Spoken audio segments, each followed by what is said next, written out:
আসসালামু আলাইকুম প্রিয় ভাই ও বোনেরা, আশা করি সকলেই ভালো আছেন। পাপী ব্যক্তি তার পাপের শাস্তি পাবে। ইরাকের মুসুলের এক সৎ ব্যক্তি যার নাম ছিল আলী ইবনু হারব, তিনি বলেন, আমি নিত্য প্রয়োজনীয় কিছু জিনিস ক্রয় করার জন্য মুসুল থেকে সুর রামান রায়া নামক স্থানে যাচ্ছিলাম। সে সময় দজালা নদী কিছু নৌকা ছিল, যেগুলো ভরায় লোকজন ও মালামাল পারাপার করত। আমি একটি নৌকায় আরোহণ করলাম। নৌকা আমাদেরকে নিয়ে সুর রামান রায়ার দিকে চলতে শুরু করলো। নৌকায় মালামাল ব্যতীত আমরা 5 জন যাত্রী ছিলাম। আবহাওয়া ছিল চমৎকার, আকাশ খুব পরিচ্ছন্ন ছিল, দজালা নদীও ছিল শান্ত। নৌকা তরতর করে বয়ে চলছিল, তন্দ্রাচ্ছন্ন ছিল। আমি দজালা নদীর উভয় তীরের সৌন্দর্য অবলোকন করছিলাম।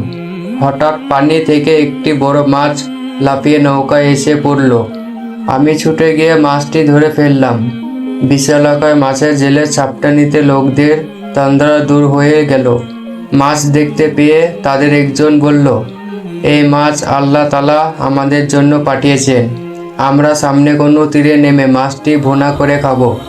সকলে একমত হয় তীরের দিকে নৌকা ঘুরিয়ে দেওয়া হলো। আমরা তীরে অবতরণ করে ঘন গাছ বিশিষ্ট এক স্থানে অবস্থান করলাম, যাতে জ্বালানি জমা করে মাছটি রান্না করা যায়। আমরা সেখানে এক আশ্চর্য দৃশ্য দেখলাম। একটি মৃতদেহ মাটিতে পড়ে আছে, পাশেই পড়ে আছে একটি ধারালো চাকু। অদূরে অন্য এক যুবক হাত পা এবং মুখে কাপড় বাঁধা। সে বাঁধন মুক্ত হওয়ার প্রাণান্ত চেষ্টা করছে। আমরা দ্রুত সামনে গিয়ে ওই ব্যক্তির সকল বাঁধন খুলে দিলাম। তার চেহারায় অত্যন্ত ভীতু ও নিরাশার ছাপ ছিল। বাঁধন মুক্ত হয়ে সে বলল, দয়া করে আমাকে একটু পানি দাও।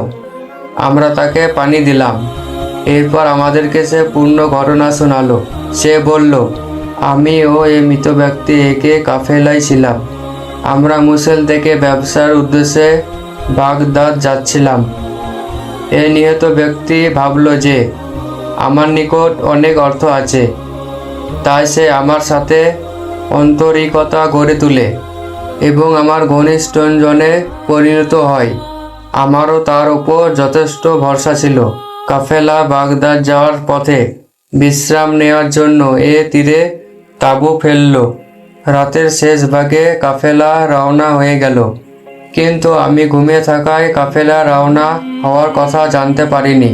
আমার ঘুমের মধ্যে নিহত ব্যক্তি আমাকে রশি দিয়ে বেঁধে ফেলে কাপড় দিয়ে বেঁধে দেয়, যাতে আমি চিৎকার করতে না পারি।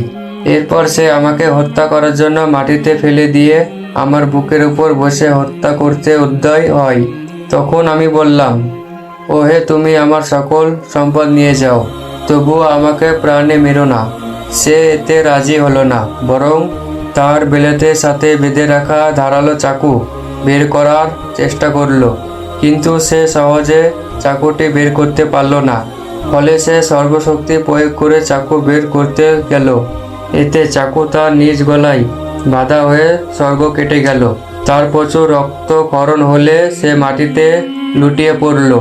এ পাপিষ্ঠ আমার চোখের সামনে তার পাপের শাস্তি পেয়ে গেল। আমি মৃত্যুর ব্যাপারে নিশ্চয়তা হয়ে গিয়েছিলাম, কেননা আমরা যেখানে আছি কম লোকেই এ পথ দিয়ে যায়।